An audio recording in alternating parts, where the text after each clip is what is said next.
Never has more music been immediately available to fans, and never has music had so little value. Okay. This is your cam. Hello, I'm Mark Kitcatt. I run a record label in Madrid called Everlasting Records and a distributor called Popstock. I also have worked for a long time at IMPALA, and I chaired IMPALA's work on streaming, which is what I'd like to talk about today. We think it's not doing all it could for musicians, but it's not doing all it could for fans either. So we've come up with a holistic plan to make streaming deliver better for everyone. So where we feel streaming's falling down is there's one monolithic model and there's 3, 4 or 5 companies just delivering the same model to all the fans. It's a model which is made like that in 2008, that's 15 years ago. The cost of that basic model hasn't changed in that time. So we think the basic model as it exists needs to have the prices following inflation. It can't just be immobile. The nature of streaming and the way that money is distributed from it has introduced perverse incentives into the game. You have people paying €10 for their subscription and setting up stream farms so it streams the same song over and over again for a month.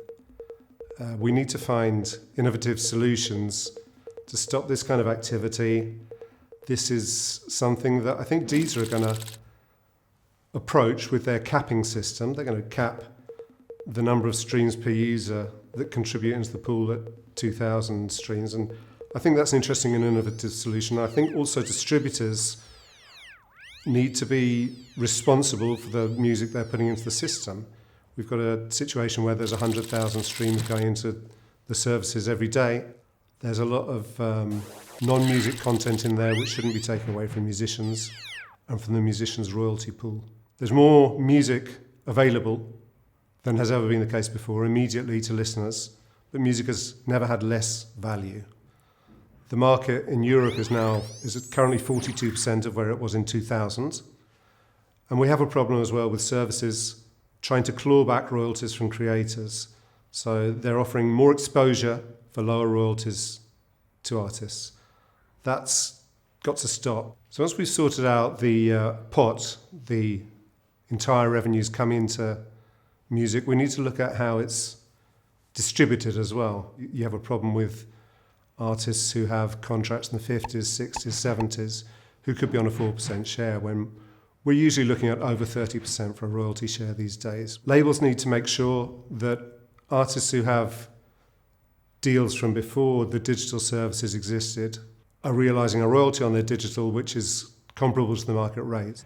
In IMPALA's streaming plan, we make a few proposals for reallocation of revenues to artists. We propose something that's more similar to income tax, where when artists reach a certain level, part of their royalty is shaved off to contribute to the middle class of the music, the people who are coming up, the niche. So now that everyone has a music streaming service in their pocket, it's an opportunity for those services to start differentiating themselves from each other. They could offer opportunities for artists to offer special content, new remixes, new tracks. It doesn't all have to be the same. With active participation, which rewards artists who bring new listeners to the service, they have an opportunity for artists to create on their services, to offer live streaming. They could be offering tickets for events. The other question which we see with big multinational companies going into every market in the world is they haven't grown organically within the market. It's not the same being in Bulgaria as it is in New Zealand. It's not the same being in the US as it is in France. We need to look at them working the local languages. We need to look at them employing local staff in every country to make sure that they connect with the fans in those countries. We need to make sure that playlists reflect the diverse communities that are creating music. We also have the opportunity to correct historical errors. Recorded music inevitably has reflected the power structures that have been in place. You find that men, white men, tend to be overrepresented in the appreciation of music history. We want to see more diversity from the playlists. We see new initiatives, for example, from Apple in their classical music application, where they're beginning to go back over the music that's been made over the last 500 years and explain it through a new prism, through a new lens. So that's a good opportunity. We want to help the services take it. So the decline in the value of recorded music has led to other problems. Artists are obliged almost to keep touring until they can no longer stand up. We'd like to reduce a bit of the pressure on touring by increasing the value of recorded music. We think that giving artists the opportunity to work more closely and more directly with and through the platforms to reach fans is a way of doing that. So these are the key points of our plan. We want more opportunities and better rewards for creators. We want a better, more exciting offer for fans.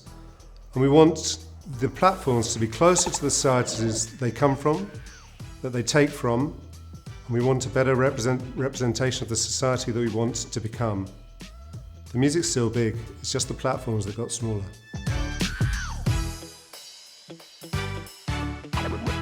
Yeah.